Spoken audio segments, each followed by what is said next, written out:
Look, I've got to cut a 45-degree angle on that. Too big for my table saw. Could do it on the bandsaw, but here I'm going to do it on the jointer. This is a beautiful 26-inch wide joiner, and it actually has a skewed knife. Do you see the knife is actually on an angle? See how it's touching here at the leading edge and not there? This thing is deadly. Massive 6-inch diameter head.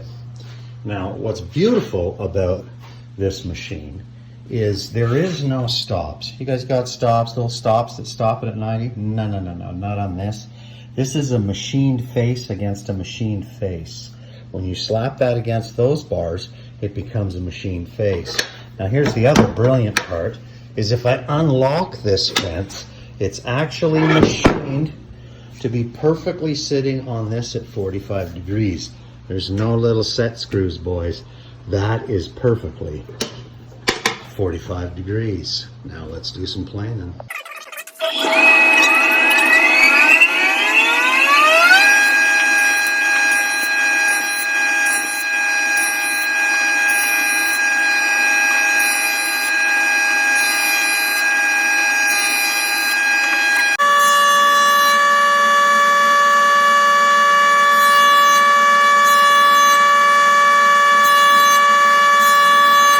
I glued these and clamped them, and the glue is not necessary.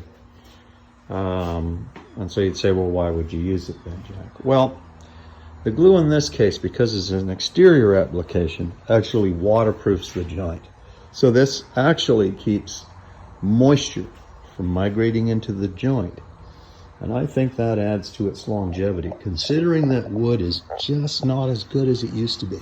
Even though this is white cedar and very rot resistant, it is very beneficial to do. It also will glue the end grain, which actually glues the ends of those fibers together, which is what deteriorates first on joints. So it's a good technique to use on exterior work. Thanks.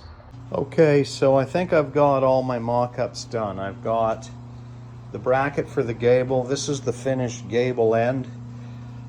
These are my boards, roof boards, which are notched so that half-inch aspenite can be butted up into this. Is the visual. Crown will come here.